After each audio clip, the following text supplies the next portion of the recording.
Hello and welcome to A Stardust Year By, episode 401. Whoa. Yes, we are starting a new era. It is season 3 of Discovery. That Hope Is You, part 1. And discussing it today is me, Chris. Me, Ames. Me, Caitlin. Me, Jake.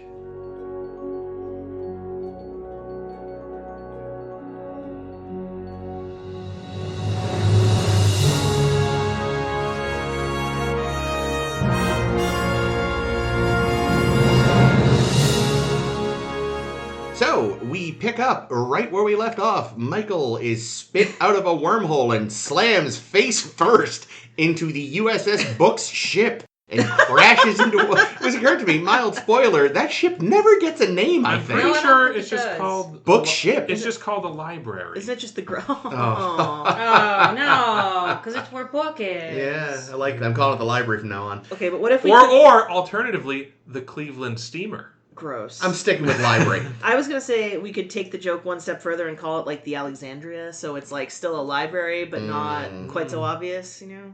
So Michael slams into the library and crash lands on this planet, which is not the planet she was hoping for. She just Kool-Aid mans it. Kinda. If she'd punctured the hull. So they both crash on this planet. She finds out... puncture that hole? Oh, I'd like to try. Well, I mean... Anyway. Yeah, it's not Terralesium like she was hoping for. It's... Chyme or something? Oh, boy, there's a lot of... There's Cream? a lot of... A Crime? planet. It's a planet. It looks like they shot it in Iceland. They did. Nice. So she finds out there's life, so the plan seems to have worked, but the Discovery does not seem to have followed her.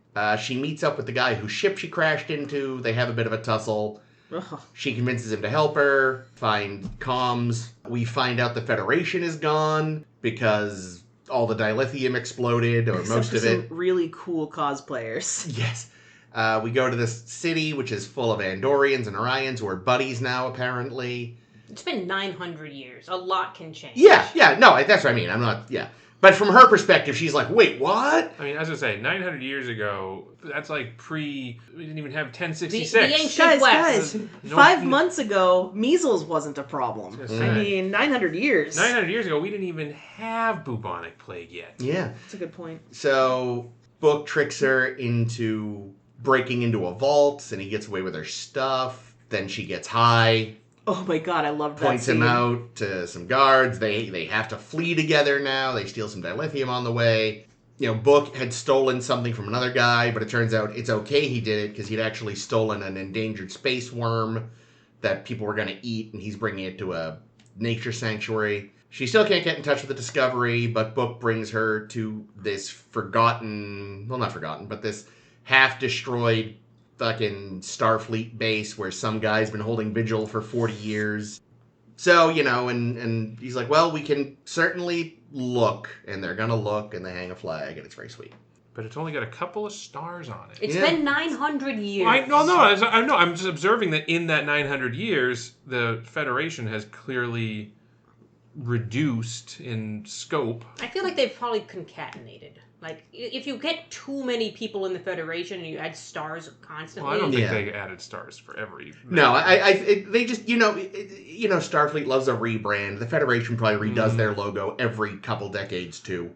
Yeah, so is Book is just Han Solo, right? And Grudge is just Chewie. Grudge is a queen. I guess. Well, actually, Book is a space druid. Druid in the, like, D&D class sense, not history sense. Well, he's like a smuggler with a heart of gold. Yes, and he can, I forgot to mention, commune with plants and animals, and his forehead glows when he does it. Yeah, that was so weird. So is he... Yeah, that's another thing I was trying to figure out. Like, is he supposed to be a human, or is he supposed We to... learn later.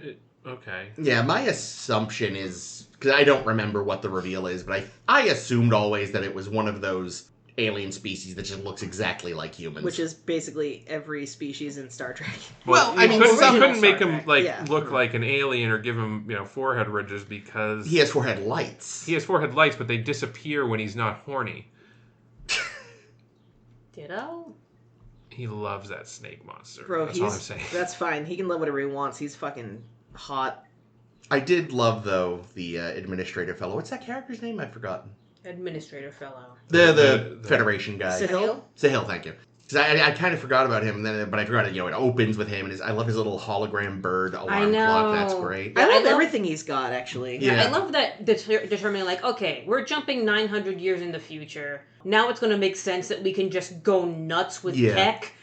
Bird clock is their first thought, and I'm about that. But like that whole scene, as kind of cool as that scene was, I couldn't help but watch it being like, this is such a ripoff of Lost, and like the Desmond montage. Oh yeah. I've never seen it. So there's a character in Lost who's basically very similar to Sunil in that he's like stationed someplace by himself, just doing a thing every day on repeat ad infinitum. Did he have magic furniture? Sort of, yeah. And like when they introduce this character, it's done in basically shot for shot what they did with Sunil. Fair enough. Well, maybe it was Sahil. homage. Jesus. But yeah, I love that end scene when he meets her, and like the actor just does such a good job of. He's got so much going on behind the eyes, and it's really lovely. I remember loving it the first time, and it came this time. It's like, oh, it's such a good scene.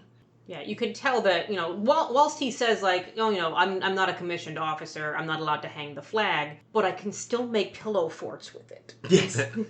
Yeah, but he just, it's such a sweet scene. And this poor schmuck's just been sitting here. It sounds like he mostly just sits there looking for signals, and occasionally a courier drops by. And it's like, that is devotion to a cause, sir. He watches Desperate Housewives in his spare time. I think he was tracking a couple other Starfleet ships. Yeah, he mentioned that there were 2 more in the In the sectors that area. he could So see. I wonder, like, is Michael going to try to find those ships? Because those people might know more. Yeah, it's a good setup for this season, and Yeah. I think they're doing a good job making it like an established mystery. I think it's better than the Red Angel thing because it's much more understandable that she's literally dropped in to a scenario and puzzle solving on her way. It's not Pike shows up and says, we have to investigate this thing for no fucking reason. Thanks, fucking Pike. Wow. But her All the determining... I just think, it's season 2. Season 2 was bad, yeah. It's confounding. This, I'm interested in this mystery. The idea of the burn is very interesting to me. And finding out where this is going to go. It's funny, because, like, again, this is, like, 2020. Yep. So they'd probably already begun writing and planning and all this, probably sometime in 2019. And so, I don't remember what I thought at the time, but it's funny in retrospect, like, this would have come out probably in the middle of lockdowns. This came out on my birthday. Whoa. Yeah, so basically, this was apparently, it's noted as the first post-production heavy series to debut after COVID regulations. So I believe what happened, and I could be wrong, is that they had pretty much all their filming done. Right. And it was mostly just the post-production stuff that had to happen during COVID, and I think a lot of that was done remotely and all of that, which works out when 90% of your post-production is just Digital. boop a computer in your house somewhere. Yeah. But also, like, I didn't realize this episode came out 18 months after Such Sweet Sorrow. Wow. So all of season 1 of Picard has already happened. All of season 1 of Lower Decks has already happened. I don't know why Star Trek seems to think things can't be concurrent. I don't know if they were waiting for those to finish or if they just had that much more It could also just be post-prod work like to do. a lot of the post-production staff maybe overlaps. That could be. Yeah. There's Yeah, only but so it much means you can do. yeah, we're in that era where there's just long fucking gaps between Wow, seasons. Yeah. that's everything now. Yeah, And part but of it it- didn't used to be. Part of it, too, also just might have been like, just because you're an editor doesn't mean you have the equipment at home that can handle the kind of heavy-duty editing and special effects. So it might have been like, all right, we got to work from home. We got to get Tom his computer or something. I bet you it was them going into a space that had this stuff. But, Or that. But like figuring out what your COVID regulations I are bet you a gonna be. lot of it too can be done. Like you can build. Remote desktop. Well, right, no, kind of, right. Like you can build stuff on your workstation that might be in your house, but like the rendering would happen on some big servers remotely. Yeah. But either way, it must have been funny, though. Like, again, they didn't plan for this, but the timing of, like, a story about having been sort of cut off and siloed and stuff coming out at this time. It was kind of like how Death Stranding came out before lockdowns, and it was about people living in isolated mini communities because of this disastrous event. Yeah, I think I like this episode a lot. I think one thing that I liked about it was that for the first time in kind of a long time, I think, Michael Burnham's just really out of her element. Mm-hmm. And She still kicks ass. I mean, like a pro, though. she does do some ass kicking, but like watching her be kind of afraid and confused and like the person that knows the least of what's going on is refreshing and is a good note for writers. And it's like, okay, yeah, that's how you can create drama in a series, is like, don't just give your protagonists constant superpowers, like put them in situations where they have to kind of struggle to survive. It's much more dynamic to learn things along with your characters than for them to already know shit. Yeah. And that's why, like, the burn is particularly interesting because it's happened in the past. Yeah. It's not a, big, gigantic, galactic event that we're thrown in the middle of. It's happened in the past, so it's learning these things along with Michael. And it's also not something that,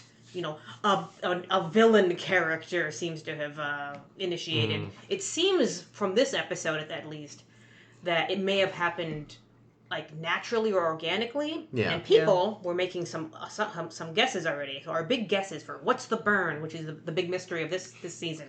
It stands for Burnham, you see. I was thinking that. I was like, damn it. It's a bit of an on-the-nose name It was for me. it. But people were suggesting it might be from the Omega particles that we saw in the episode with Janeway and Seven in Voyager. Well, that would have destroyed all the subspace, right? That's what He did mention there'd been subspace damage. Yeah, speaking of subspace damage, the other thought that people were having was this could have been caused by that. Remember how we used to have the galactic speed limit? Yep. Because Yep. going to warp 4? fucks people. 5. Oh, excuse me. That's from Force of Nature. That because people kept doing it, it broke subspace and everything exploded. Yeah, I obviously know the answer and it's terrible, but I would say my speculation at the time would have been something involving Discovery and the spore drive causing problems. That'd be interesting. Yeah, like why isn't Discovery? Because the mystery is like, why isn't Discovery here? Like, what happened? The mystery is, how is it the Romulans aren't dominating right now? Because Michael says, they're still making a plan. Dilithium's at the heart of all warp-capable ships. Now, she can be forgiven for not knowing because they were still secretive at her time. But as we know, at the heart of a Romulan ship is a micro-black hole because they're idiots. So that's what I feel like we tried to discuss how a Romulan ship works, and it's fucking impossible to determine because, it's fiction.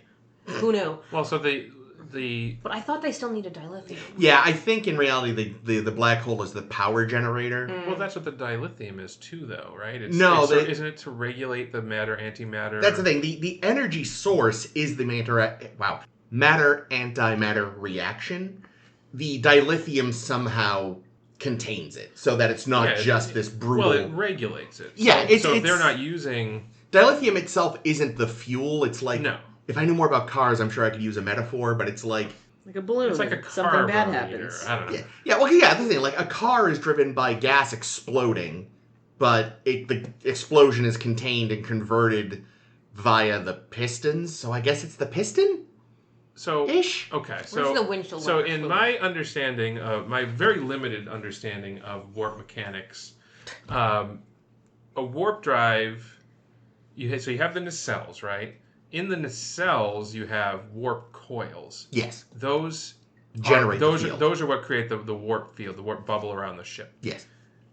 But they take an enormous amount of energy to power up. So the only way one of the few ways you can generate that much electricity is with a matter-antimatter reactor, which is what Federation and many other starships are. My thought about the Romulan ship was that they were somehow harnessing energy from the singularity to energize their warp coils, which my thought was that they did not require dilithium. But here's how I could see this still working, because they're using the singularity in the 24th century, and we know that's a terrible fucking idea. Yeah. So presumably at some point, also their entire fleet, or much of their fleet, gets fucking decimated. Yes. When their star system goes kaput. Yeah. So my guess is that at some point between the 24th century and whenever the burn happens, they have perhaps come to their senses and started using a matter-antimatter reactor. Yeah. But that's the thing, is like, that is one problem I had this whole season the first time around. Is like, the idea of the burn is, it's a good idea, it's a fun concept, like, what happens when this material that is so vital, like, is suddenly almost gone, like, obvious peak oil metaphor. The only problem becomes, like, they never give a good reason in world why people aren't, like... Because, again, you'd think, like, oh, fuck, well, we can't rely on dilithium anymore. Hey, remember Come those... up with something else? Yeah, like, hey, remember those idiots, the Romulans? Yeah. And they're still around. We will see them later this season. Or, like, presumably, like, you can certainly create a warp drive without dilithium. I mean, Zephyr Cochrane did it, right? Now, he could only go warp 1. So, I mean, obviously, it's something that is... It seems to be the easiest way. It's like, you know, a better metaphor even than... Actually, interestingly, a better metaphor for it is lithium. Which is used in battery technology, and it allows us to create really high capacity batteries. Yeah. It's super volatile. If you damage a battery, it'll explode and create a massive fire. Well, I mean, look what happens if you damage a matter-antimatter reactor. Exactly. But there are many other ways to create batteries. They're just not quite as efficient. Yeah. Actually, I think in TOS, wasn't it originally lithium, then they just stuck the dye on to make it Was it dye or was it tri? No, trilithium is the thing the Romulans have in Generations, and Book even actually mentions it in passing. Oh, okay. So there is implication that people do try to use other things. But they try lithium, do they? At the end of the day, dilithium is, like you said, it's still the best option. See, that's crazy, though, because like you said, it's been 900 years. How are we still using dilithium? The burn was 100 years. I know, but how 800 years in the future have we not discovered something better than dilithium? For that matter, like when they're talking about, you know, the dilithium needs something or othering. So that means Queen recrystallizing? Poe never, like, all this shit went with Queen Poe to her grave. Well, no, because he says he had a recrystallizer, but it was broken. But presumably you can also... Oh, I missed that. You can probably also only recrystallize a piece of dilithium so many times before it just can't. Yeah, like recharging. I don't know. There's a lot of things that don't make sense. I wish... as much as I like the idea of the burn, I wish they didn't make... I think it's very stupid that it's, all the dilithium exploded, because it opens up so many additional questions that nerds like us are just going to argue about, because it's like, okay, couldn't they use a different energy source?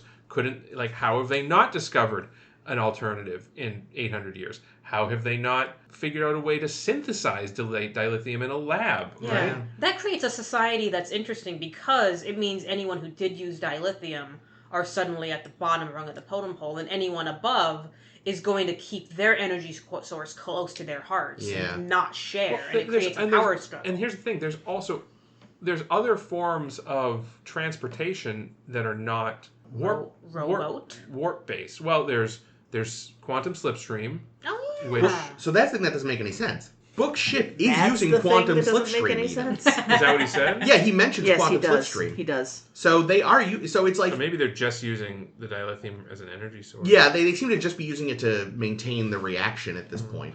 There's also spore technology. You can't tell me that in 800 fucking years, fucking Stamets is the only person that figured out this spore thing. And his best friend on the Glen who exploded. So, okay, so two people who happen to live in the 23rd century are the only two people at the same time in the 23rd century were like the Aurora co-equal Borealis geniuses that figured this out. And then I really wish that the end of season 2 had somehow explained, like, okay, we're gonna do this thing, but it's gonna shut off our access to the spore, the mycelial network, and that would forever. save May's people, which would be nice. It's like we need control something. I don't know. Yeah, it's not just we're never allowed to talk about it. Yeah, it actively makes it. It's not literally work. like we're splitting off the connection between this universe and that universe. Yeah, because there's no reason somebody else, like I said, couldn't have stumbled across someone who's not part of Starfleet or the Federation. Yeah. I'm now just picturing a Borg cube, like, spinning around like a fucking dice before it, spore jumps. And we know from the short trek that there are other tardigrades out there that Yeah. that can do the spore shit themselves. So, But yeah, again, I'm we're getting a little in the weeds because again, it's obviously like sort of a peak oil metaphor, and Yeah. you could also argue that maybe like no one was looking into other stuff because it was fine. It's kind of like how internal combustion engines have always been very inefficient, and they still are. But in the past like 20 years, now that people are actually kind of worried about the price of gas, they've gotten even like non-hybrid internal combustion engines. They've gotten much better. So it's like, no one was worrying about other options because they didn't need anything. Now they do, but you also got to remember, it's been 100 years. But how long after the burn initially was it just like, oh god, what just happened? Let's see what fragmentary shit we can... Like, we don't know how settled how long they've been like properly settled and able to actually start really sitting down and being like, all right, what else could we possibly do? The other thing too is if we accept that all of the dilithium exploded, Or at least most of it, apparently. Did it turn inside out? Yes. and we see some of this in the show with a lot of debris that like any starship with a warp drive would have had a warp core breach. A lot of people died. So like any starship, like basically every starship got destroyed. Yeah, it seems Which so. means that like, okay, not only are your existing ships destroyed, it's going to be really hard to build new ships without any supply lines. Yeah, and communication too. Yeah, so I mean, Like being able to get from one place to another place. Yeah. It's So, fucking yeah. impossible now. it's not that much of a stretch to say they just hadn't worked on it because they didn't need to. And now they're still sort of recovering to something of that scale. Yeah. Well, in a lot of ways, even more so even than peak oil, which again hasn't been talked about in like I think fracking kind of solved peak oil or at least put it off. It's put it off, yeah.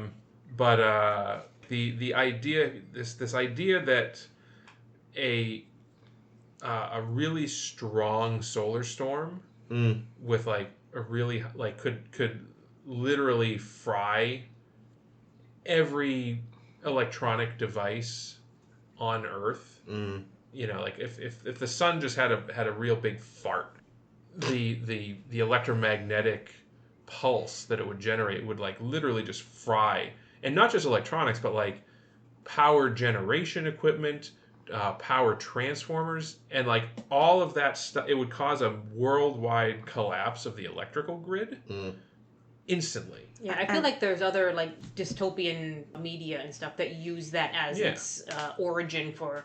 Okay, we're gonna enter this dystopia because this is what happened with the sun. There's a terrible fucking show called Revolution. I was about to say, I feel like bring up Revolution. I was going to say, I feel like you've talked about a show before with that basis. And like, if that show is anything to go by, within a few years, And it has Desmond from Lost. It also has Desmond from Lost. It all ties full together. circle. Within a few years, it's going to be just Mad Max times. Being fair, look at our country right now.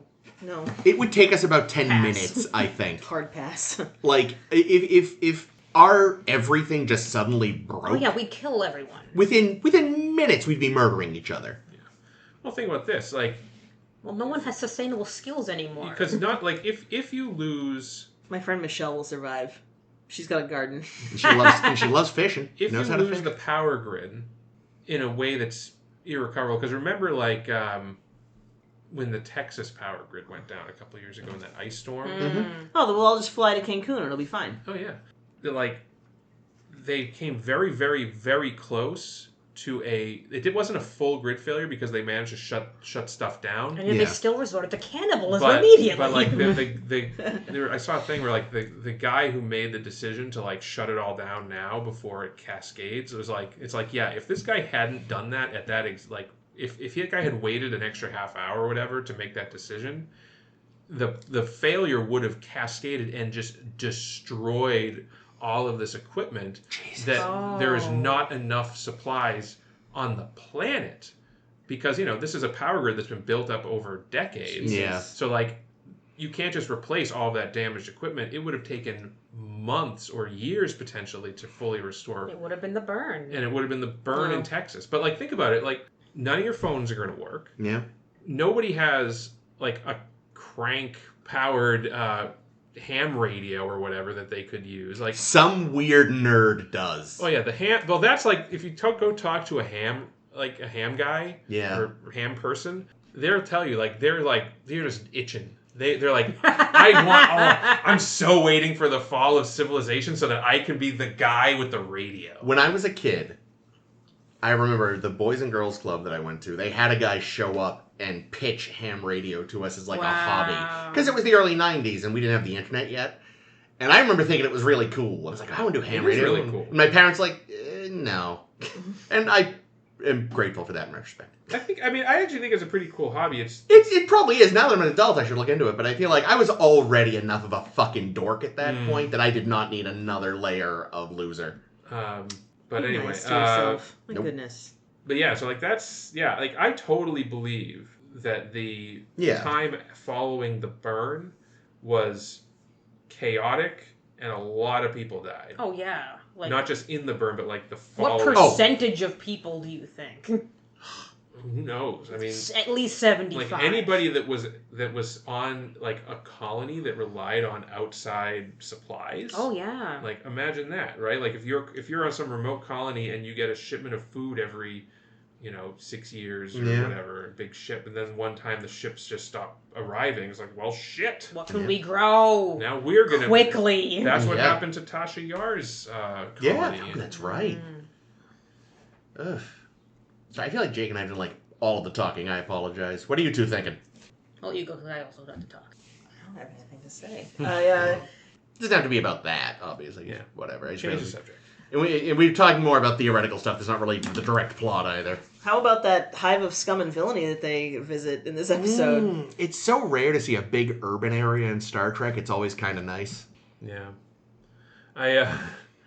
So Burnham was really impressed by the personal transporter devices, which those are cool. Yeah. I was waiting for a scene. So they're shooting all these guys with these guns and they just disappear when they shoot them. I kept waiting for it to be like, man, you have the personal transporter, you have these transporter guns, and Buck just being like, transporter gun? Yeah, I guess when this came out, a lot of people were like also squicked out that they're murdering people, vaporizing like, a lot of guys. With I mean, to be fair, they're like criminals, maybe. Right? We don't know these people though. Well, I feel like it's to be expected from Book and the guards and stuff because that's just their society. Yeah, but to throw in like a line, like I think it was on the Jessie Gender video about this episode that she posited like just to say like Burnham would say like, is there a stun setting like?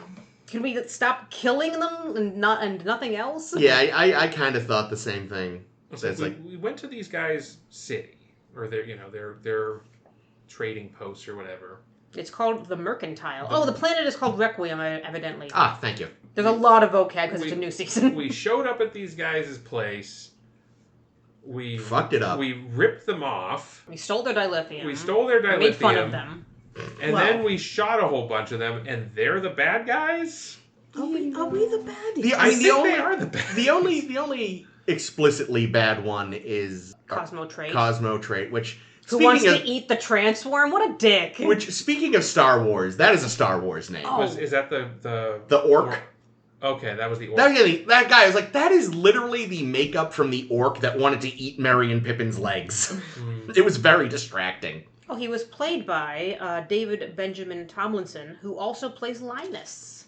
Among many others. That's Linus? He's always under like a shit ton of makeup, but you see him all over the place, and that's one time. That's delightful. Might be his real voice. I mean, he's probably putting on a voice, but I mean, that might actually, I assume Linus was either dubbed or heavily, synthesized. I wouldn't know. Oh, you mentioned the personal during one of the firefights, you do see someone fuck off with their personal transport in the background, which I thought was a nice touch. Just some random guys there. And he's like, "Oh, wow, nope, bye." I didn't understand how Book was like, they can't follow us underwater. Well, because you need power. Ah, yeah. Those transporters don't work on water unless you've got power. Bojo. Book you, Bojo. Where we're going, we don't need roads. Oh, I thought the point was that they were landing in water because they were falling and they wanted not to die. Well, then Book actually said they can't track them in water. But honestly, they probably should have died because they were free falling and then they would have stopped abruptly. I did like that they did actually have the special effect of them displacing the water. Like there was actually a shockwave effect. Like, that's kind of cool. That's a nice touch. But I wonder if... I'm really bothered by that now, Jake. I'm really bothered by that. Maybe the water softened it enough now. I mean, there is ample precedent in Star Trek of people that are free falling getting beamed and then not dying. Yeah. So it's not. I mean, when I say ample, You mean 2009? I mean 2009. They did it. I mean, here's the thing: if transporters can like drain phasers of their battery, they can drain molecules of their inertia. It's probably like the transporter detected excessive kinetic energy. Yeah. You know. Well, plus the transporter's just killing you and making a clone anyway. The transporter, so let's be honest, doesn't have to drop you. For all that Star Trek does try to have stuff somewhat based in science, the transporter is magic. Yeah. It just is what it is. That is straight up magic. But even always has been. Nightcrawler can't bamf out of falling out of like a plane and not get smushed. Different rules. I don't know. But that actually is magic, you know? Mutants are magic. This is a little more science with our fiction. They're I mean, perfectly I know it's realistic. Yeah. I did think our new friends, I wrote down that their names are Ithic and Ithor, the Andorian and Orion, respectively, who interrogate Burnham, were a bit cartoonish. Oh, they were a double act, straight up. Like, they reminded me of, I forget the names of the people who were trying to swindle Quark in Who Wants the War. The fucking Jack Nicholson guy. Yeah, the Jack Nicholson guys. Those dicks. They reminded me of them and their kind of like shtick. They're kind of a two-hander shtick. But it did lead to a whole lot of Sonequa Martin Green doing her best Tilly impression. You know what? No, I was about to say something. I think you're about to say it, so. Did you hear, like, in the beginning, she was like, I have this friend, she has red hair, don't let her have any of these drugs. Yeah, Yep. Dumb joke. Didn't like it. Oh, I know. But it's not a dumb joke, it's a foreshadowing. Doesn't she, like, do space crack in, like, season 4 or something? Tilly got drunk in season Season 1. one. No, not drunk. She does, like, some fucking... Well, not drunk, but high. She got high in season 1. Doesn't she do big space drug? Was that what it was? I think it's already happened, Caitlin. Oh, damn it. I thought it was a future high. So, okay, I thought, all right, And I didn't like it. fair enough. No, that scene was creepy because she didn't know she was doing it.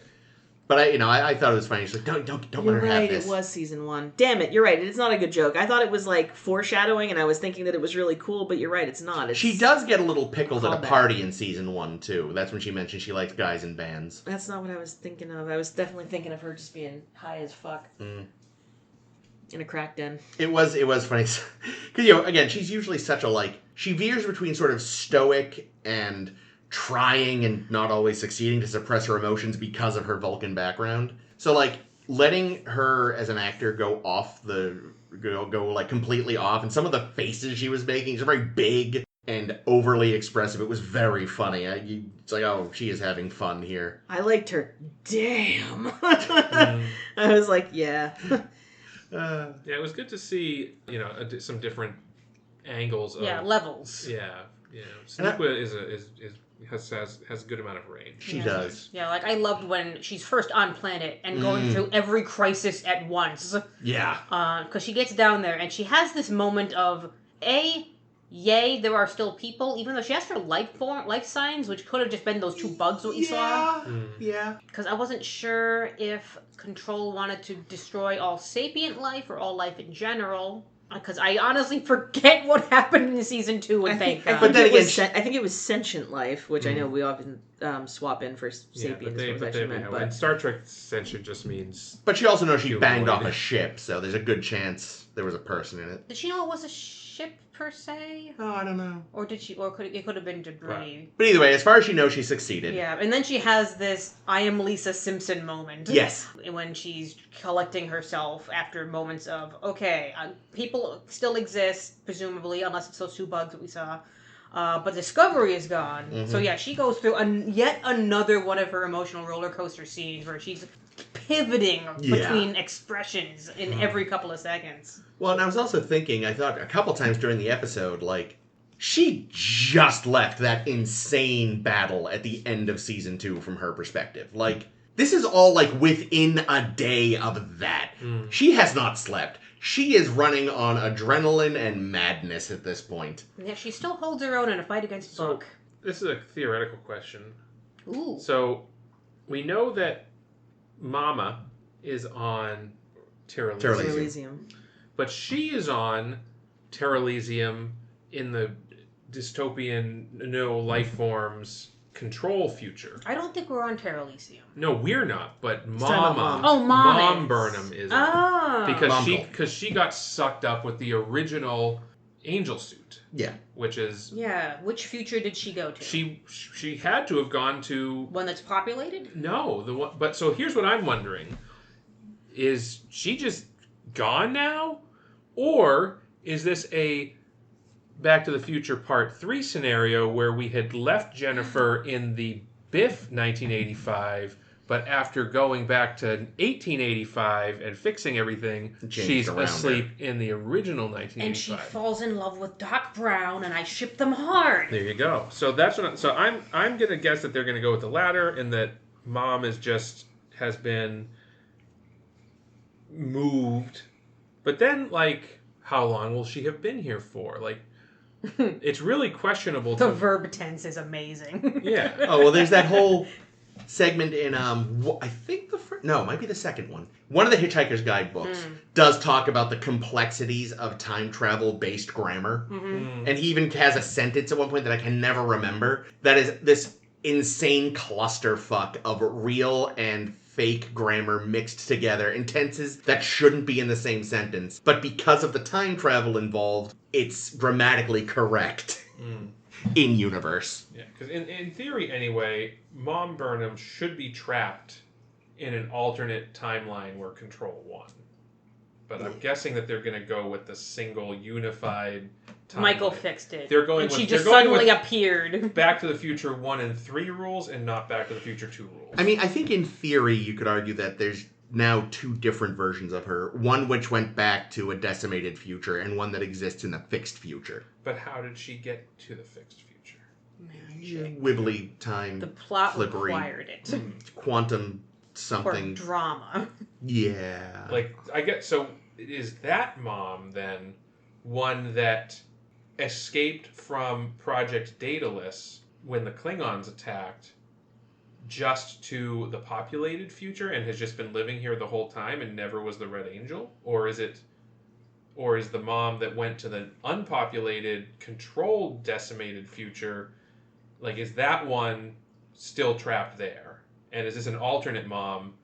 But they both came from Project Daedalus, but one of them went to the bad future and one of them went to the good future. I think we may have to save this for future episodes. This is a, because that future, if she was never the Red Angel, because she came to a happy, fun future where you didn't have to be the Red Angel. And I've gone cross-eyed. The Burn universe is the happy, fun future? Okay. Well, look, everything sucks, but there's people there to see that it sucks. Obviously, the Mom that was in the Burn future didn't fix it. Mm. She didn't go back in time to try and fix it. No, her suit was broken. So if she got to the fixed Burn future, she can't go back. Also, that reminds me of something. What I loved, there's Book's line about, they banned time travel technology. It's like, you can't ban slingshotting around a sun. Also, you can't, that line kind of pissed me off too, because I'm like, who banned it? Because it doesn't sound like there's Or your boy. Oh, Duquesne. But there's no unified government. I don't know why. Sounds too much like Duquesne. Who's enforcing this ban? Duquesne. Oh. It's Duquesne in that alternate 7. Which one's Duquesne? Time Glasses? Cop. No. But they were from the 27th century or something, weren't they? I mean, when you're a time cop, you're from every century. Yeah, but I bet you the time cops have a rule that they can't go to the future. Because that seems like it would be a very bad thing for time. So basically, the time cops sat down with Daniels and Time Daddy and a few other people who I shan't name because it's spoilers, and they all said, no more time travel tech. And somebody went, what about going around the sun? And they went, shut up. Don't teach it, don't teach spore technology. What if Daniels grew up to become the Guardian of Forever? Because that's kind of what he is. I hate how much sense that makes. Yeah. Like, what if he just is like, I'm going to be a rock now? Yeah, Zeus confined him to rock, as he does. Sometimes. As a modern-day Prometheus, he gave them slingshotting around the sun technology, and his punishment was to become the Guardian of Forever. But if he just fucks around with time enough and Well, he's gonna find out eventually. turns into just this weird time Or maybe he's singularity. maybe we think that the Guardian of Forever is the rock, the stone thing. Maybe that's just Daniels' TV screen, and he's just like hiding behind a rock with a microphone. Pay no attention to that man behind the plinth. Guardian. Ah, it's delightful. I have one other note. Jesus Christ, who did that Lady Orion have to fuck to get this role? She was terrible. What, Lady Orion? Book at one point is trying to sell Michael's wares to a woman. She was an Orion? I thought she was blue. I thought she was an Orion. I think she was green. She had the bearing of a Romulan, so I didn't even realize she wasn't a Romulan because I wasn't looking at it. Either way, yeah, she wasn't great, whatever she was fucking awful. He's like, do you want to buy the things? And she's like, I don't think I do. Bye! Which is surprising to me because, as we know, well, anyway, I mean, I guess, her pheromones. 900 years from now, who knows what would have happened. They're all taking pheromone suppressants. Or maybe that guy has no sense of smell. I'm thinking the Orion that was running things. I'm thinking the show has simply done the very logical thing of pretending that fucking episode never happened. Smart. I'd hope so. I also hope so. Oh man, one thing Girl though, boss. Speaking of past stuff, was the guard uniforms of the check-in, the checkpoint guards that tried to not let Michael in, very much felt like they'd repurposed some TNG Romulan ones. Like they'd slimmed the shoulders a little, but everything else was very TNG Romulan. Did I spy as some of the henchmen? Oh, a bunch of Lurians. Yeah, a bunch of Lurians. Oh, there were a bunch of them. There's probably one guy. There was some Lurians, Andorians, and Orions. I think there was a Tellarite. I read that there were Tellarites. I don't think I spotted them. They're never in sharp focus. Oh, rats. Have we seen Andorians in Discovery before? Or is this the first Andorian we've seen? There was an Andorian admiral in season 1. Did he have the fucking rebel. angle face? Yes, we talked about it at the time. It was the same actor. They basically got there was an actor who's played 12 different Andorians in Discovery alone. Yeah. But yeah, we saw in the Mirror Universe there was an Andorian. Okay. Yeah, Shukar was his name. Okay. We discussed how they might have slightly over-egged the design. Yeah, because it occurred to me again watching this. I'm like, ooh. They are very pointy now. Well, they fully redesigned the Klingons. I expect them to go way more overboard with the Andorians. Oh yeah, no, they definitely didn't do as much as they could have, but they definitely, they're very pointy now.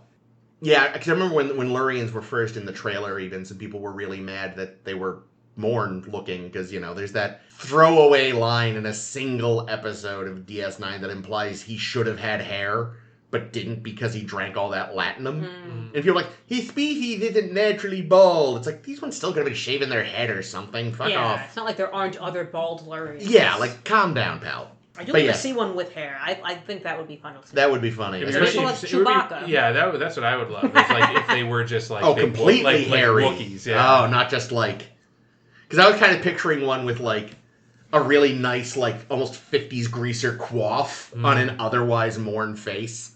Yeah, my new headcanon is that an unshaven hairful Lurian is just a Wookiee. I actually, considering the shape of their heads, they almost look like cartoon sloths, I feel like. My God, they're Xindi. Huh? Oh yeah, the sloth people. He's been a Xindi sloth the whole time. Yeah, where are the Xindis? There should have been some Xindis here. Yeah, I don't think we ever see them again. We see some in Prodigy. Prodigy?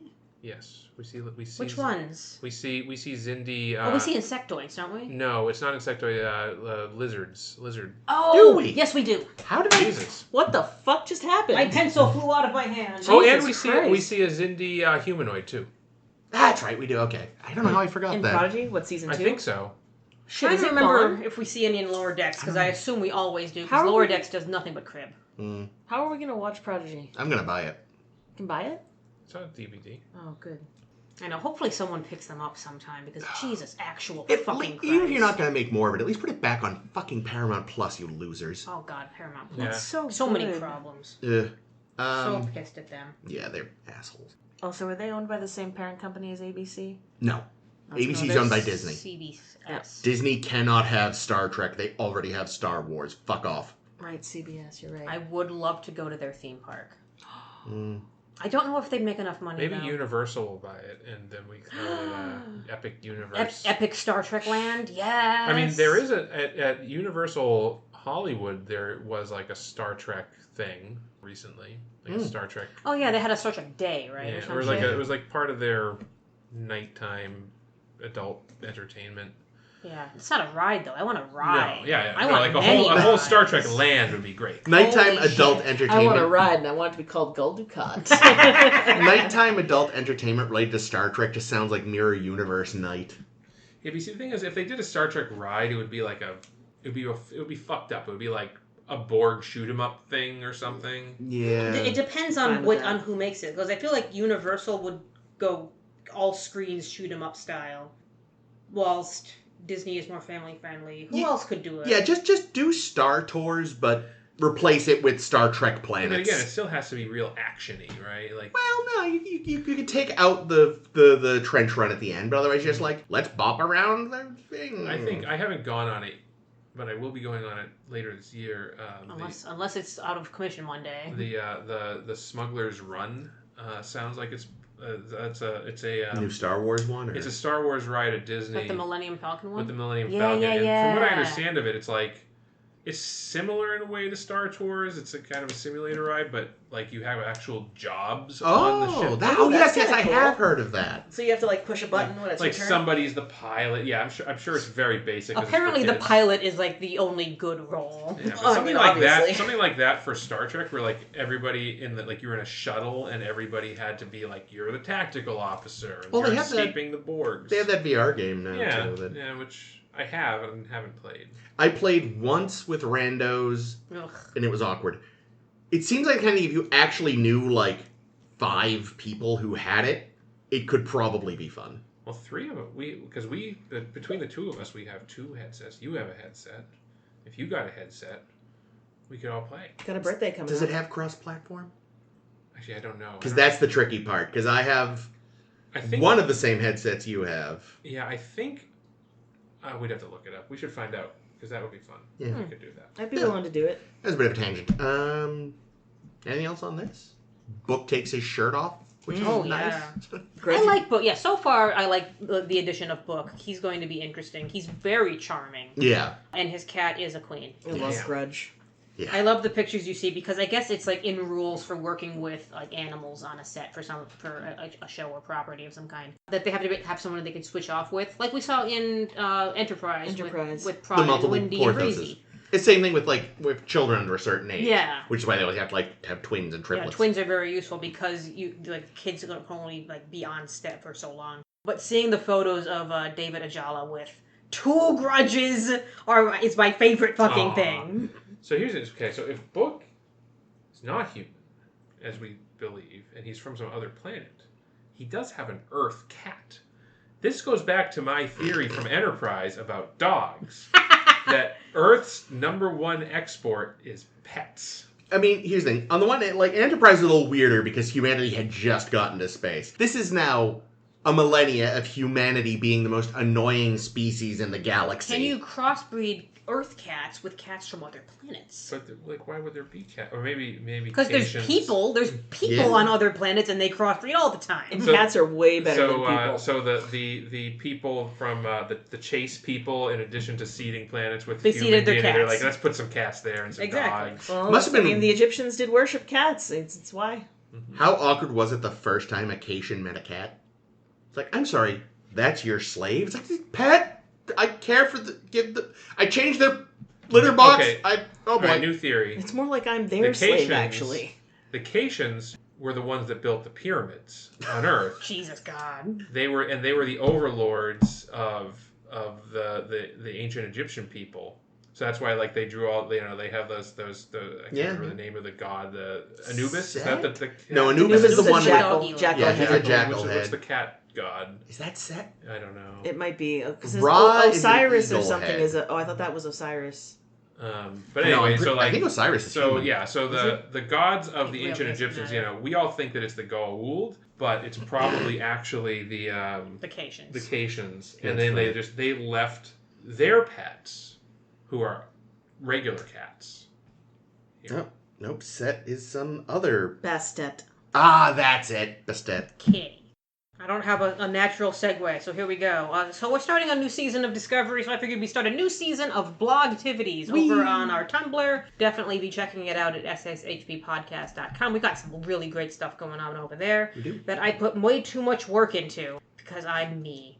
But for a little while, I want to, back off the Star Trek specific blog posts and just kind of broaden things out to science fiction in general so that we can talk about other different franchises we like, other different characters in books and video games and stuff that we like. And I'm going to start it off with just kind of an intro, because, we have the intro to this season of Discovery, we have this intro to this season of blog posts, and that's going to be, what was our very first introduction to science fiction in general? Because I think we all probably all started science fictioning in entirely different ways. So I'm going to slightly ruin your goal. Because so you never watch science fiction. No, but the problem is my introduction was probably Star Trek. Okay. Explain. Because I am told that I was introduced to Star Trek because, I don't remember stuff before a certain age. I was introduced to Star Trek before the age of 40 by reruns of TOS by my grandmother, who would have been, because Star Trek was, huge with women in the 60s, and she was one of those women in the 60s watching Star Trek. So, yeah, I am told that she introduced me to Star Trek. And so that was probably among my earliest... But it's not a memory? Do you not remember this? Then it doesn't count. I was like, that's the problem is, Star Trek has just always existed for me. What's your earliest memory of watching or absorbing or reading or playing science fiction? I do remember seeing Back to the Future 2 in theaters. So that's pretty early on. I was thinking about this, too, because, we all came up in an era where I think because, actually we were talking about this off air a few weeks ago before this was even a thing I knew we were going to be doing, about how, I think in part because of the success of TNG, there was so much TV sci-fi in the 90s, a lot of which didn't last, but a few that did. So there was just a lot of it for people our age, and even, a lot of the Saturday morning cartoons were very, sci-fi or at least, genre heavy. Yeah, I was going to ask if the Turtles count. Oh, yeah. Because... Definitely. Fucking mutants everywhere. Well, yeah, but at the end of the day, it's mostly an action show, kind of. So I didn't know if... I don't know. It sort of, I guess, depends on how strictly you want to take the definition. But there's, mutants that are happening through science, and there's, aliens, robots interdimensional and aliens. Travel. It's a very science fiction... Yeah. At its core, a lot of superhero media has science fiction elements, just either through tech or aliens or whatever. Right, Superman being an alien and... But Teenage Mutant Ninja Turtles, it's such a big part of it, I feel. What about the Ghostbusters? That's almost both, because they're using tech to defeat ghosts, which are fantasy. So yeah, they're both somehow. Not even science fantasy, it's science fiction versus fantasy, weirdly, in a way. So yeah, Ghostbusters was a big one. I didn't really see that until I was older. For me, it was probably, if the Turtles count, then the Turtles was it for me. Yeah, probably. I was a huge Turtles fan. I had a Michelangelo-shaped cake as a 4-year-old for my birthday. 35th anniversary of my 4th birthday is coming up in a few weeks. That's a fascinating way to put that. I was obsessed with the Ninja Turtles. And then I definitely saw some old TOS episodes, but I think the first time that I saw something that was definitely without a question genre that caught my attention was, or aside from Star Wars, I feel like Star Wars is everyone saw Star Wars as a kid, and I had you didn't? No. Wow.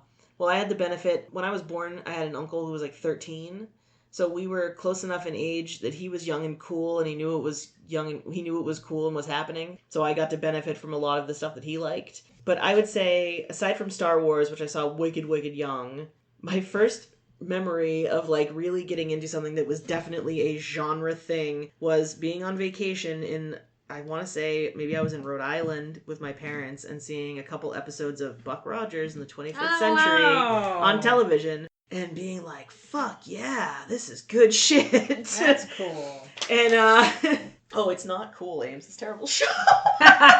No, I mean, it's a cool memory to have, though. Yeah, and I don't have, You resisted science fiction for a long time. Well, I was going to say that I've lived in a depression fog most of my life, so my memories aren't strong. Also, but yeah, yes. Also that. I've pretended. But then, I remember when I was in... When did the first X-Men movie come out?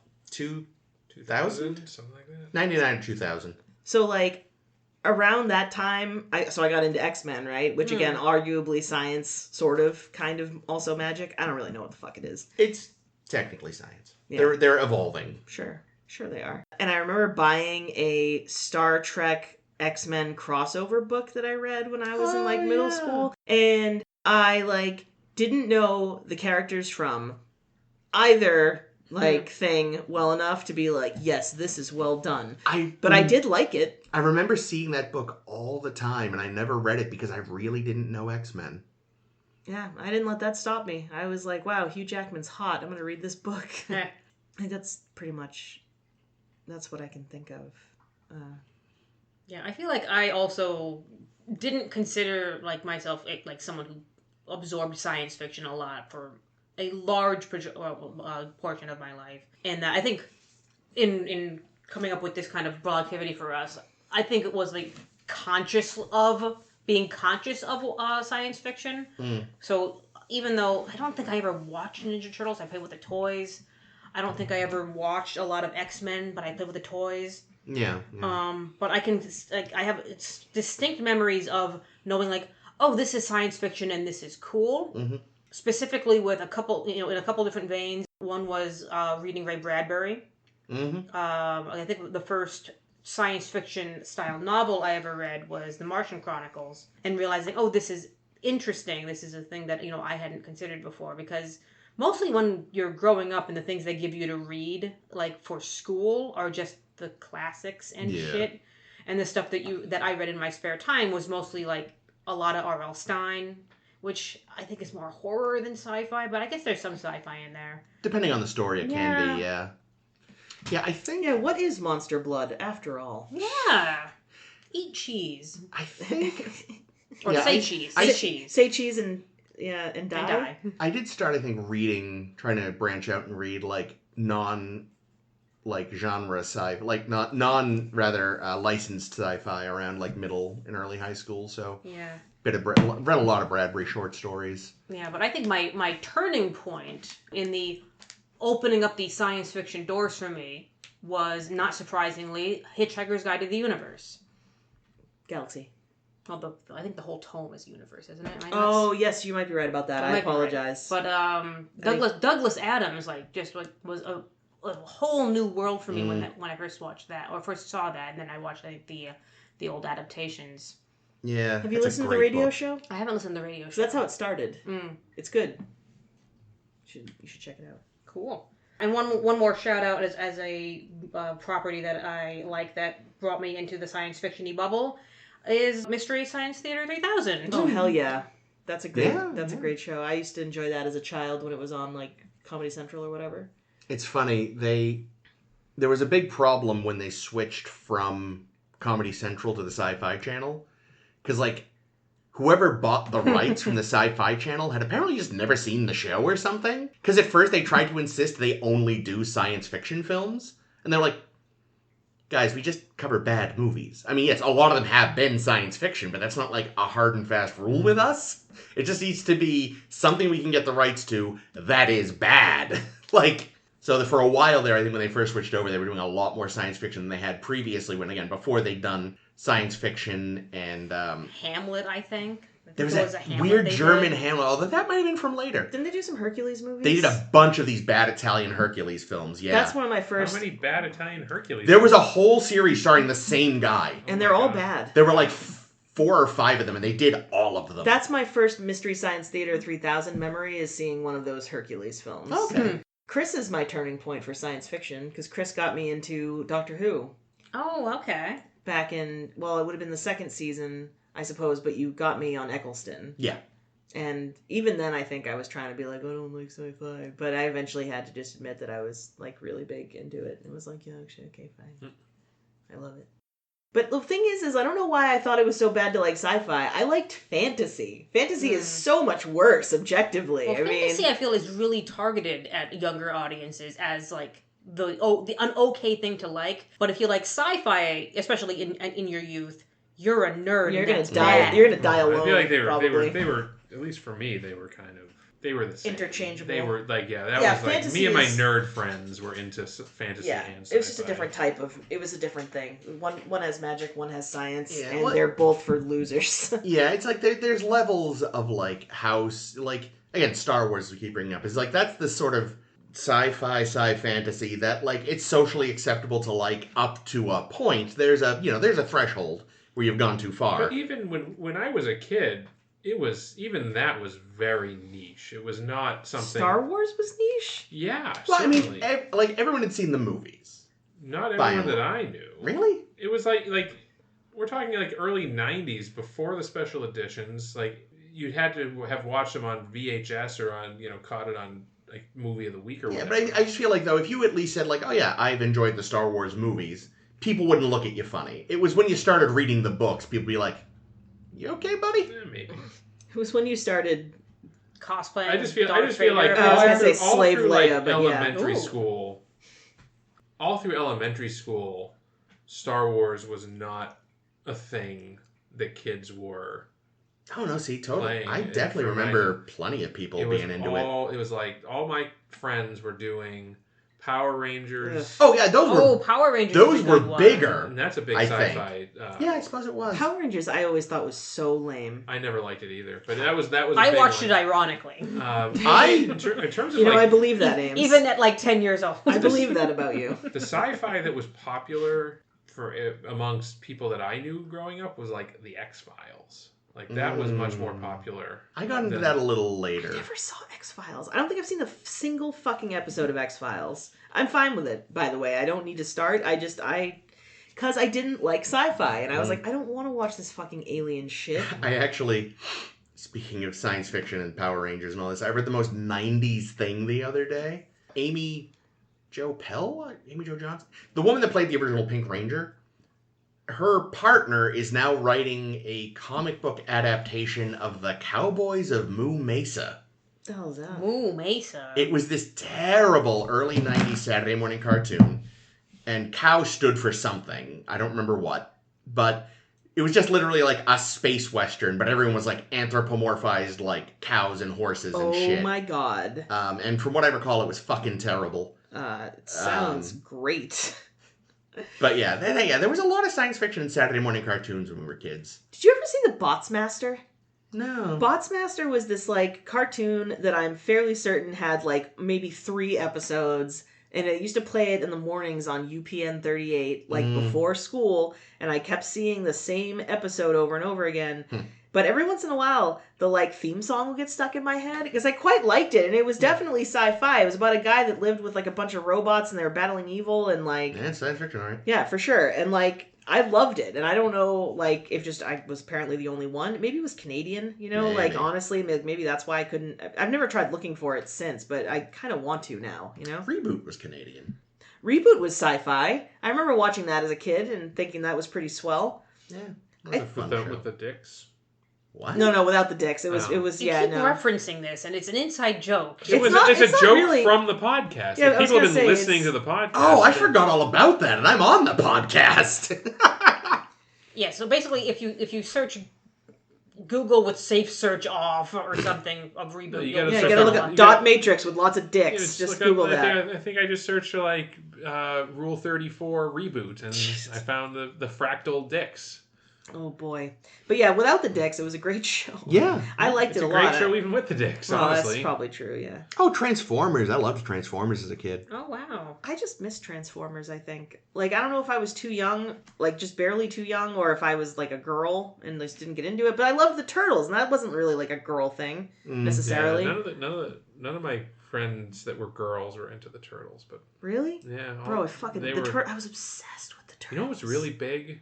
New Kids on the Block. Oh yeah. Girls no. love New Kids I on the didn't. Block. I didn't. No. But everyone I knew did. I think I had like a party as a birthday party as a kid, and someone gave me a New Kids shirt. And it's like I have never heard this. People but just okay. assume You're like, that why did I invite you? You obviously don't you're know me. a 5-year-old, in 1990, you're getting New Kids. If you're a girl, you're getting New Kids on the Block. If you're a boy, you're getting Ninja Turtles. That's the rule. Well, I got Ninja Apparently. Turtles.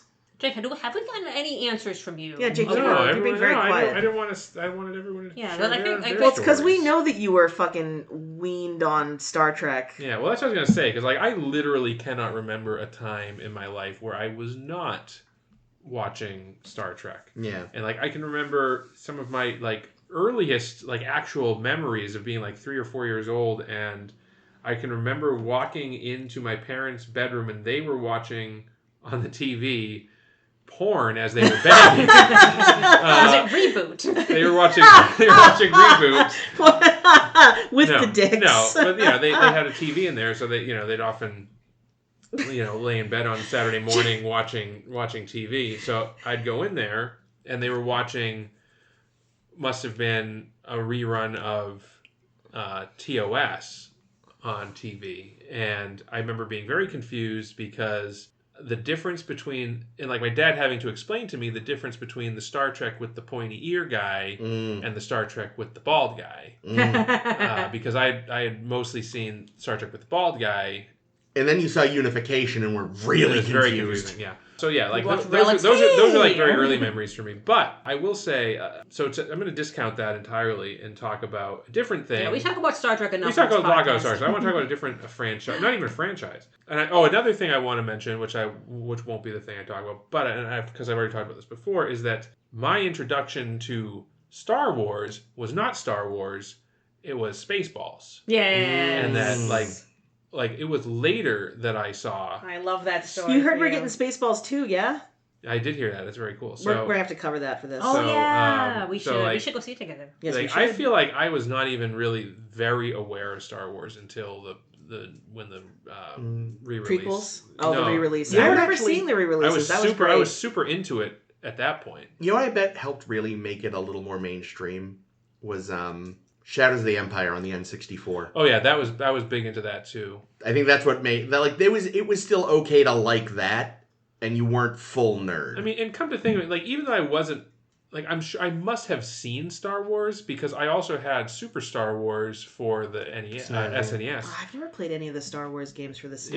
It's the Super Star Wars is very difficult. I've heard that. Anyway, sorry, I derailed I you. feel like I bought a copy of it at some point. I should Might have. bust it out and try it. I don't think I finished a run. I don't think anyone has. Well, It's very I hard. have now. Oh. I have, but I haven't finished. I was in my 30s when I finally Yeah, finished. yeah. I think up until that, I had only ever made it to like there's Level 2. the first level you're like running around on Tatooine as Luke Skywalker shooting bugs.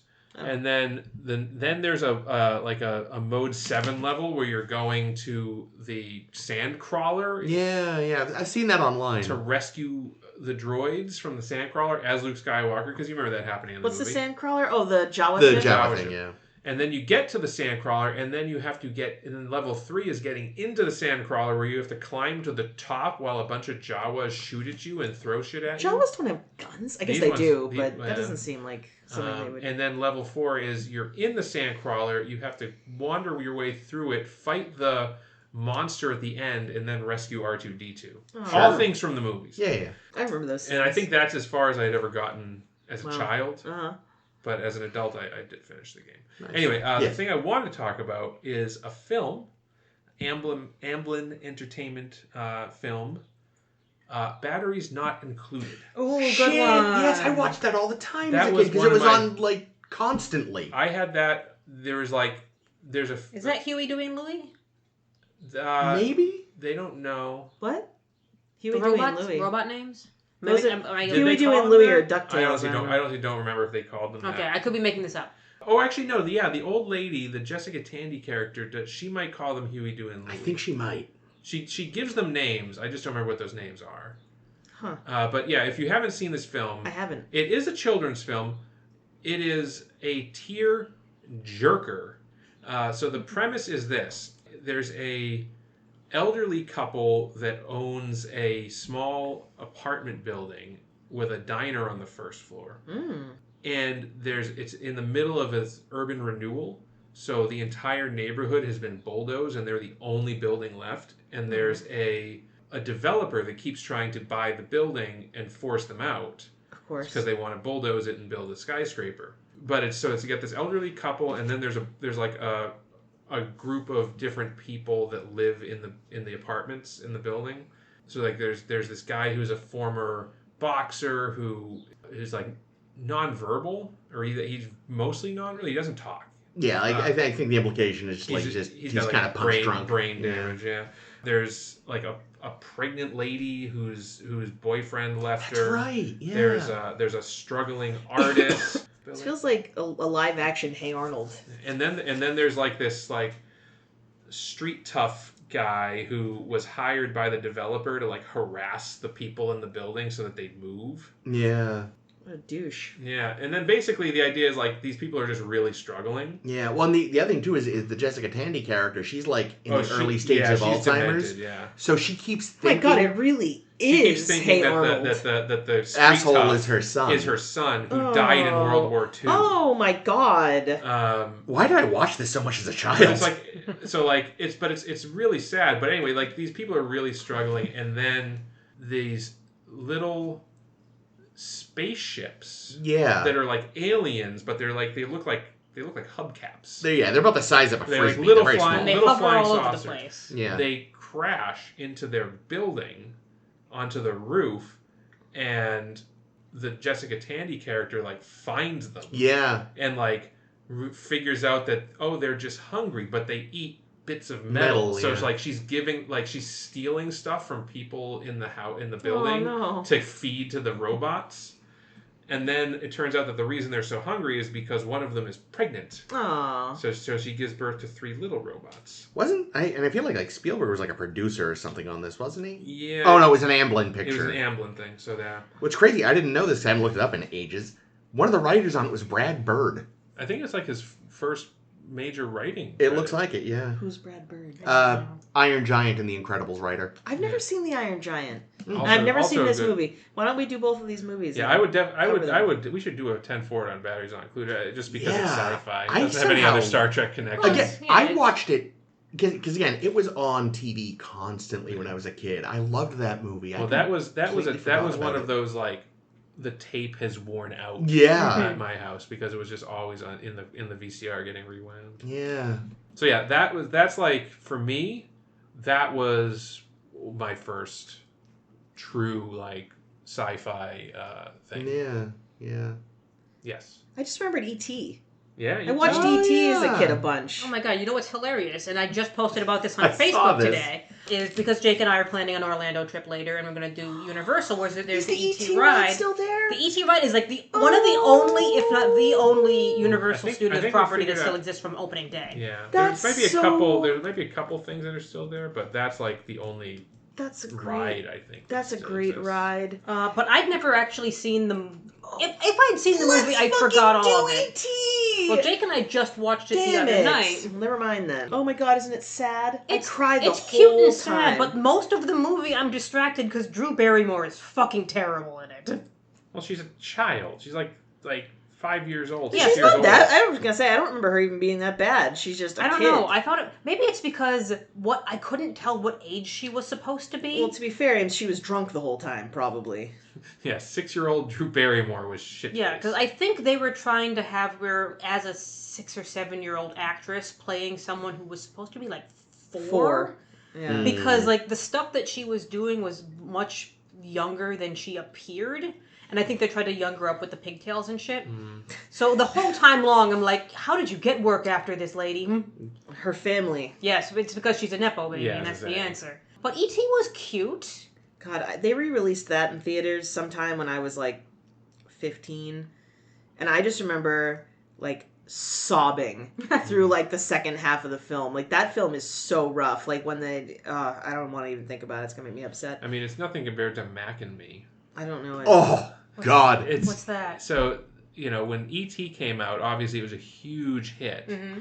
So every Hollywood dickhead was like, well, we need to have an E.T. We need our own E.T. And there was a film that came out. I've actually never seen it. Oh, I have. Called, well, you can talk about That it. bad, But it was basically, as I understand it, was like a McDonald's tie-in. somehow. So the thing is, E.T. had Grimace like coming to this Oh, planet. Reese's Pieces. E.T. Yeah, like had the scene with was it And Reese's- Coors. or- Doesn't he drink Coors? something like that. It was So, definitely Reese's Pieces. There's a couple things in there, but yeah, whoever made Mac and Me really leaned into the like product placement aspect. Ugh. And yes, in the middle of this otherwise not musical film, No. there is a full choreographed dance sequence at a McDonald's. I assumed it was called Mac. The alien was called Mac because Oh, it was maybe. of the McDonald's time. They may have been the biggest sponsor, but they were not the only Yeah. one. But like It's now most famous for the fact that every time Paul Rudd would go on Conan to plug something he was involved in, he would say, and here's a clip from the thing. It's this same clip from Mac and Me of this kid falling off a cliff. I love gimmicks like that. Is he in Mac and Me or He is not. Oh, okay. Like, I think the one time he actually finally had to show the actual clip was once he was in the Marvel films. But even then, he showed the Mac and Me clip first. Good and for him. then showed the, Thank you, Conan. You're a treasure. the Ant-Man or whatever clip. Conan got so fucked. there I know were- this isn't a Conan got fucked podcast, but god damn it, Jay Leno, you piece of shit. But there was a whole host of kids sci-fi films that came out in the early Yeah. 80s. So there was obviously E.T. Mac and Me is kind of a joke. I don't think anybody actually gave a shit. But Explorers, did you watch Explorers as a kid? Oh my god, where they like built a spaceship out of an old Ford like Explorer? no, out of like a fucking oh god, one of those weird carnival ride things it was almost. yeah, I think it was like the Tilt-A-Whirl. Well, except it had a Ooh. back too, and Tilt-A-Whirl has a back. Tilt-A-Whirl Does has a it? back. Oh, yeah, I'm it's thinking like of- it's like a clamshell. yeah. Jesus, I kind of forgot about that. Yeah, there's Explorers. I mean, it's not sci-fi, but even Goonies kind of falls in that sort of like Kid adventure category. category. Yeah. I think of that as almost being more fantasy. yeah, The well, Last definitely. Starfighter very The La- much wanted to be Star Wars. Last Starfighter. Oh, Flight of the Navigator. That one got fucking weird. But I think that's All I remember from that is him like stabbing the eye in his hand. Weird. Yeah.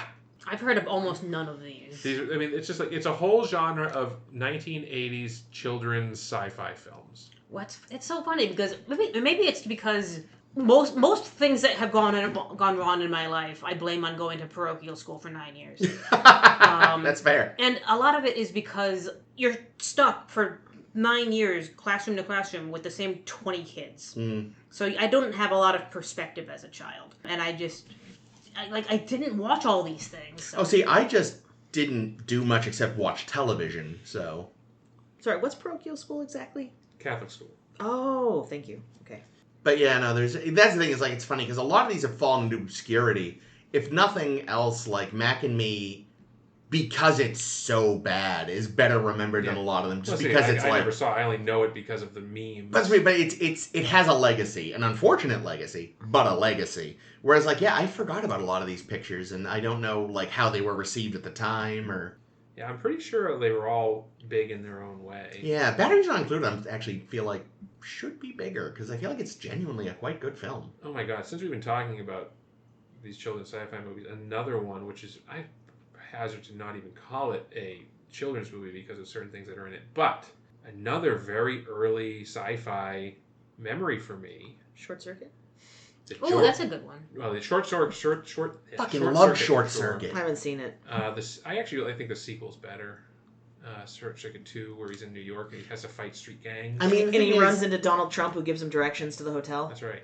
the second one, as an adult, doesn't work as well. Because, like, what clearly happened was, the first one was designed for kind of, I guess, maybe it was designed as maybe a family film, maybe not. It's hard to tell. But the second one, they really leaned into it being a kid's Oh, film. yeah. Oh, like Ace Ventura. That's probably why I liked it better as a kid.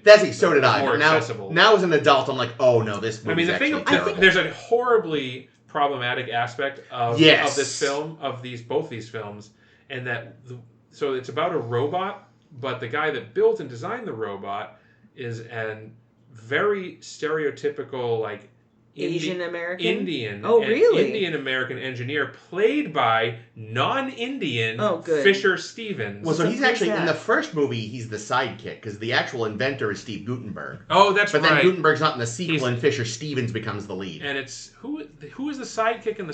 Is it? Oh, it's Mr. Green. from the Clue movie. Kevin Nealon? Yeah. Oh, no, not Michael Keane. Michael Yeah. McKean. McKean. Michael McKean. God, yeah. Jesus Christ. Anyway, Michael Caine. Kevin Nealon. Wait, wasn't that fucking Fear in...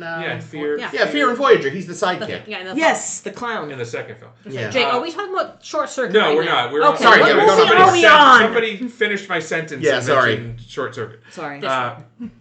It's usually me. No, the memory I want to bring up was the. I've only almost buried this. The George Lucas directed Howard the Duck. Oh my Oh, god. I have never seen that. Don't you own it? No. Oh, I own a bunch of the comics. I thought for some reason that M might have given you a copy at some point It or is. something. I mean, It is infamous. It is infamous. I loved that movie as a kid. I watched that so many times as a child. And Leah Thompson of Back to the Future. Leah Thompson's in it. What's the problematic Pedophile aspect? Jeffrey Jones is in it. Oh, he was in everything in the 80s. He was. Yeah. It's hard. Like even Beetlejuice is hard. At He's this in point. fucking Amadeus. For Well, it was Christ's cool that they sakes. killed him for the second one. I mean, It I was haven't a seen good it, but joke. It's a good joke. In the But second yeah, one. like honestly, like I'm still gonna watch Seven, even though Kevin Fuckface is Spacey in it. sucks. But you just have to separate it because otherwise you're cutting off a whole lot of shit. I think if you watch Kevin Spacey movies where Kevin Spacey is obviously a piece of shit, maybe it's okay. And if you own the movie, What about I Moon? would fucking I love haven't because it seen would be Moon. so easy to redub Gertie and Moon. Mm. How have fucking Tig Notaro do it? I would be Oh. all about it because Moon is already excellent. I've never seen it. It's really so good. good. But it does feature the voice of Kevin Yeah. Spacey. Anyway, But yeah. Howard the Duck. I have not watched it probably since I was 6, but damn, that was a great film. You should It do is- that too. It Then, is infamous. because I've never seen it. What's and I've funny heard is- things. In one of the more recent runs of the comic, they actually got Leah Thompson's image rights, so she shows up as herself to hire Howard the Duck to be a PI. Oh Jesus. Yeah. That's fun. I'm trying to think of just other movies now. Daryl. You ever watch Daryl? I don't know what that is. I Spell don't it even for heard me. of it. Daryl was a I think it was Daryl with periods, right? So yeah it stood for something. DARYL. With I don't think I ever periods. saw it, but I remember Yeah, it. that was on TV I a have lot. not heard of this. That was He's like an android, right? It was an Android boy. Android boy film. I think there was a similar one too, where like Kirk Cameron was an android boy. That sounds right. That's quite possible. There were like there was a small Little Wonder or whatever. She was a fucking android. Oh, Small Wonder. Small Wonder. I loved that show as a kid, Lot actually. of- Okay, lot of wait, androids that might running have around. come before some. That might have been pretty early too, because I remember watching that before like elementary school. That is to say, before going to school while I was in elementary school. Small Wonder. I will say, tangentially related to Fisher Stevens, I did actually see an Indian stand-up once saying how when he found out it was a white guy, he was devastated. Yeah, Fisher Stevens has basically come out and like disavowed that film because he's like yeah, you know, I was a young actor and they wanted me to do this horrible Indian accent and I went along with it, but obviously It was- big Yeah, problems. but also like they were gonna get a white guy to do it. You know what I mean? Yeah, no like, one was calling them out at the time. Yeah, I would say, That's like, the thing. unfortunately, that kind of shit was just still very Yeah, acceptable standard. in 1980, whatever it Oh was. yeah, consider fucking Soul Man or whatever that fucking terrible movie is. We're like, I'm gonna get to go to fucking college for cheapsies by putting on fucking horrible blackface. Oh yeah, cool. Yeah, people have somehow managed to forget how very socially acceptable some high-grade racism still was in the 80s. Damn, and then Rachel Dolezal was like, that's my new life plan right there. Oh, wow, I forgot about her. Don't forget about her. Yeah, never forget. She's crazy. That shit's fucking wild. I cannot. Yeah, What about we- Blank Man? Does Blank Man count as sci-fi? That was later. He's got gadgets. Kind of, I guess. I mean, there's Inspector Gadget. Oh, I yeah. loved that as a kid. Sci-fi. That's fucking pervert. Fucking- Gadgets going off every time a pretty lady walks by. Yeah, rewatching that as an adult, you're like, wow, they're not subtle. Wowzers. Yeah. They're not I subtle. realized, like, almost every time a woman shows up, he starts losing control of his gadgets. It's Boing, fucking boing, weird. boing. His neck gets really long all of Yeah. a sudden. Shit's Yeah. exploding. Fucking RoboCop for children. Yeah, but just barely, apparently. Yeah, again, we were lousy with options. is Go the go thing. gadget copter, he said. Oh, no. Helicoptering his dick. Yes, I understood. But yeah, no, there was a lot of stuff when we were kids. Just Sorry. it is funny to think that like, oh, science fiction was considered so dorky, but it was fucking everywhere in the 90s. Like, a lot of it didn't last. Yeah. We talked about off air a few weeks ago. Sequest, that had a good Oh, yeah. run. Stargate had probably almost as many episodes as Star Trek for a while because there were so many Stargate's spin-offs. later though. Stargate's from Yeah, the yeah, 90s. but I'm just thinking now, not just of us, but just like Yeah. how accessible it really was for a long time. I think it's wild that there are people young enough to say shit like the original 6 Star Wars movies. My coworker. I watched my other coworkers die inside when he said that, and I thought it was very How funny. old is this? 21. Oh my god.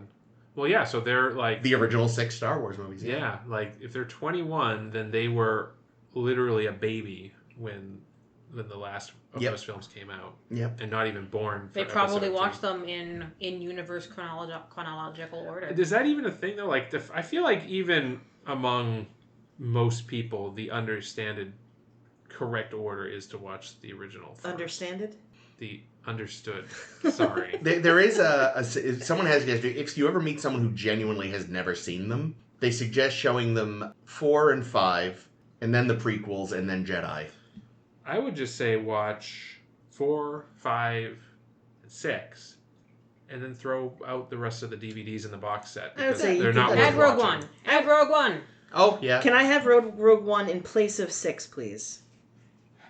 Okay. Like, I don't know. I feel like you kind of need 6 because it finishes the story. Yeah. It, like, wraps it up. Because if Yeah. you It was stop after... fucking stupid. The bears are dumb. But if you stop after 5, you're just like, oh, so Han Solo is just dead? And God knows what happens with the Empire. And Vader won? Yeah, some people suggest, basically what they're doing is you do 4 and 5, you get the Vader reveal, and then you sort of treat the prequels as an extended flashback. Some people also just skip episode 1. They're like, look, there's enough context in 2 that you kind of get what happened in 1. Did I ever tell you...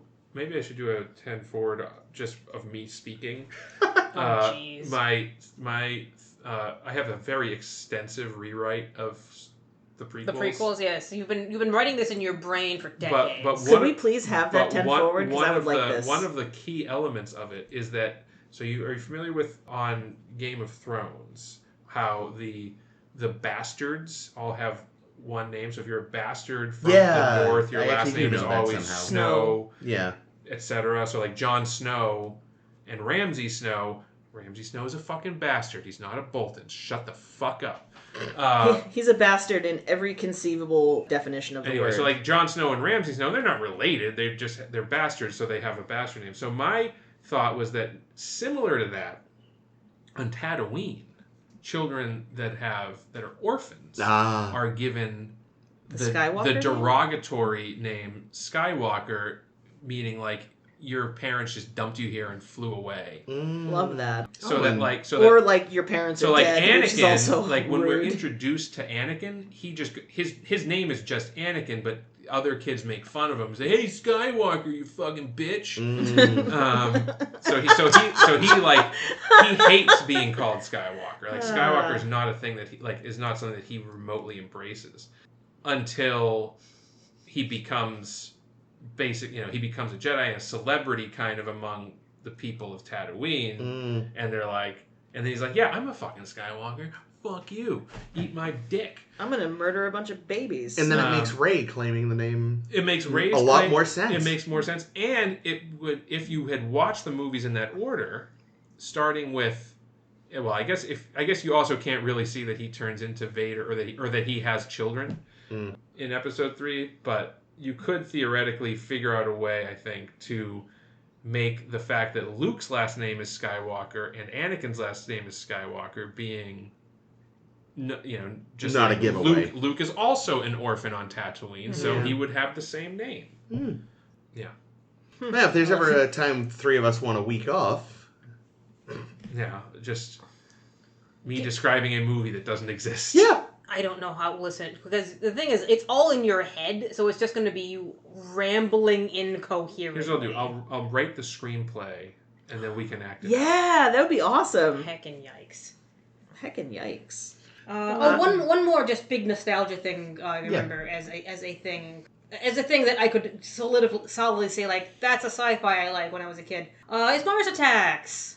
I'd love to cover Mars Attacks too one of these days because it's so I haven't fun. seen that in so What do long. they say? I would. Are they say That's That's what I thought. Like Kathy, like a whole race of Kathys. Oh, that actually does technically remind me. So I meant to bring up about the episode. Shit. We were talking about because again, this was later, but still, Two big Men in Black vibes from this one. When Book whips out that crazy sonic device, it just blows everyone back. Mm-hmm. Gave me, noisy cricket, but if it worked right.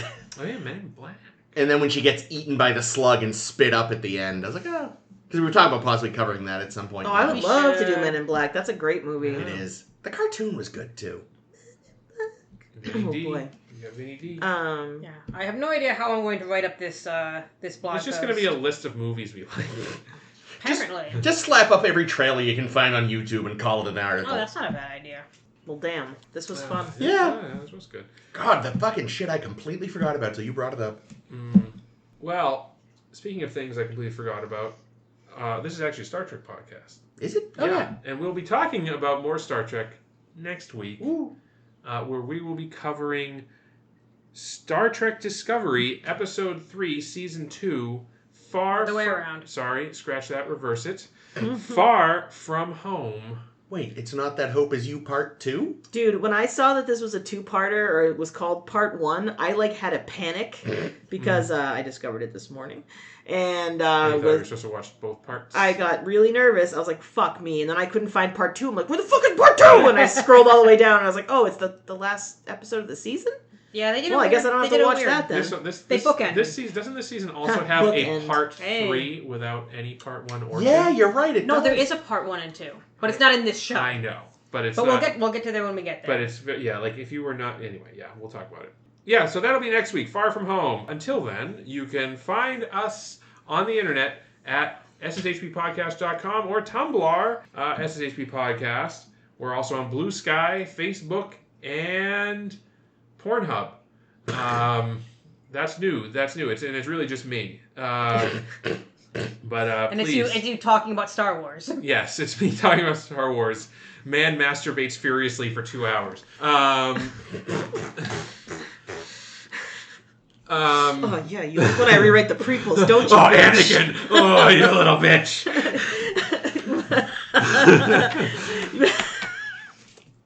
Oh, I'm so sad. Anyway, so, and also you can always listen to our podcast on our home on the web, SoundCloud, and as well as any place fine podcasts are found, which is curious why they would include ours. Hey-o. My name has been Jake. This has been Chris. This has been Ames. This is always Caitlin. And Discovery could arrive anytime between yeah. tomorrow or 1,000 years from now. No. Next week on Discovery. What one thing I thought was really funny about that scene, I forgot to mention, was he goes, well, she's like, oh, you know the rules of temporal mechanics. Yeah. They could either arrive tomorrow or 1,000 years from now. And in my head, I'm like, yep, those are the only two options. Yep, that's it. See you in 1,000 years. See you then.